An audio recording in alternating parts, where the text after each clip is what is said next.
था। कलंक का टीका इसलिए क्योंकि भगत प्रहलाद जो मां कयाधु का बेटा है और हिरण्यकश्यप का बेटा है, वो अपने पिता से बगावत करके एक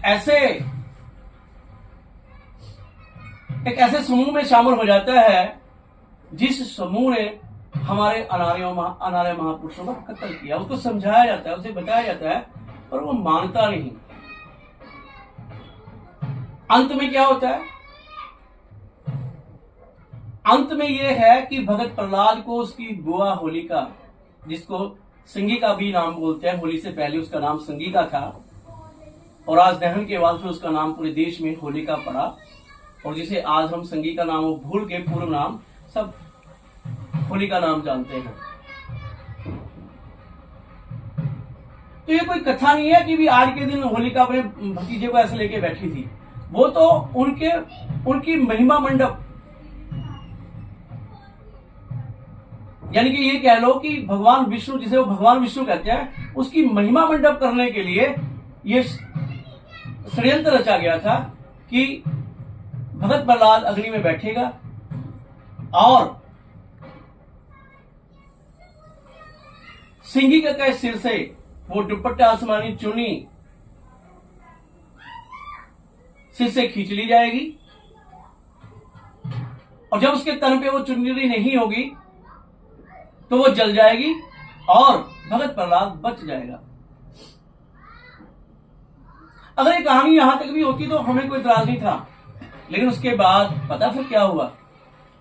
उसके बाद भगत प्रहलाद के पिता को नरसिंह रूप धारण कर, जो उनके 10 अवतार हैं, उन 10 अवतार में से एक अवतार नरसिंह रूप है, आधा नर और आधा सिंह, वो रूप धारण करके उसके पिता को, अनार्य राजा हिरण्यकश्यप को, उसके सामने ही मार देते हैं भगत प्रहलाद के। भगत प्रहलाद एक बार भी ये नहीं कहता कि हे भगवान, अगर मैंने इतनी सेवा की है तो मेरे पिता को इतना कष्ट मत दो, इसे जान से मत मारिए।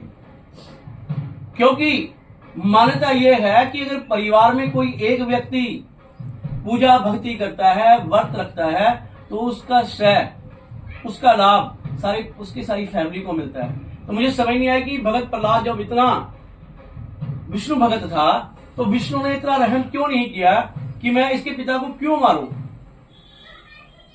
हिरण्यकश्यप को क्यों मारूं।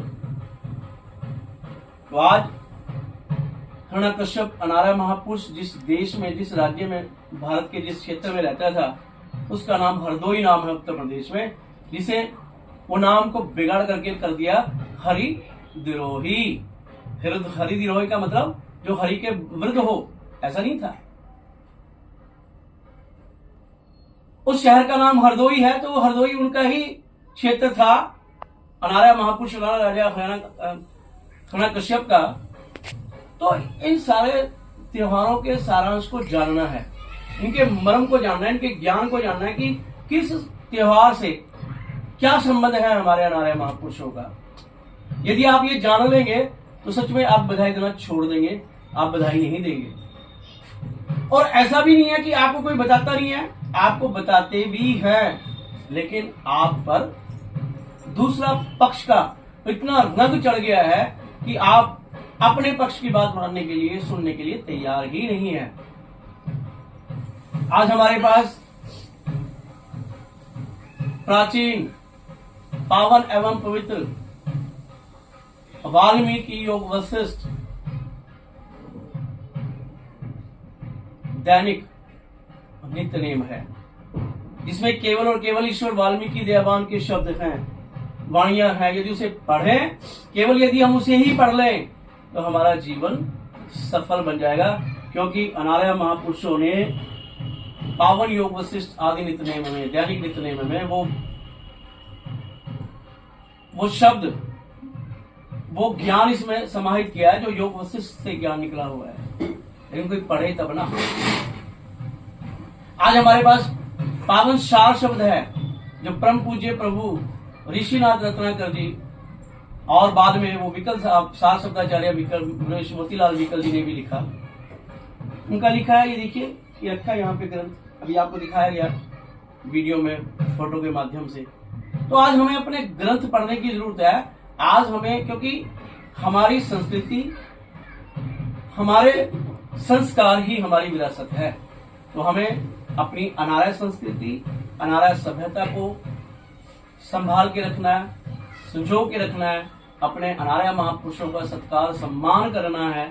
जो हमें सम्मान दे आप उन्हें भी सम्मान दे, और जो हमें और हमारे अनार्य महापुरुषों का अपमानित करें तो फिर ऐसे त्योहारों को क्यों मनाया जाए। उन त्योहारों का त्याग कर देना चाहिए। वो त्योहार हमें नहीं मनाने चाहिए जो हमारे अनार्य महापुरुषों के कत्ल के हत्यारों के त्योहार नहीं मनाने। एक भजन है बहुत पुराना, 1980, 82, 85 के दशक का, तो वो चार लाइनें या 2 लाइनें जितने मुझे याद है उतनी में वो लाइन गाऊंगा। और फिर आज का ये जो कार्यक्रम है, आज ये अनार्य माँ होली का जो शहादत दिवस है, इसे यही संपन्न करेंगे। और इसमें से रोहित द्रावड़ जी और सुनीत अम्बेडकर जी यदि कुछ कहना चाहेंगे तो इनकी रजा होगी। कहते हैं न साडी कोई होली है, न साडा कोई दशहरा है, न साडी कोई दिवाली है, न साडा कोई दशहरा है, खुशी कादी मनांदा है, तू अपने अनार्या वीर मरवा के। इसलिए एक हाँ जादा है ये जा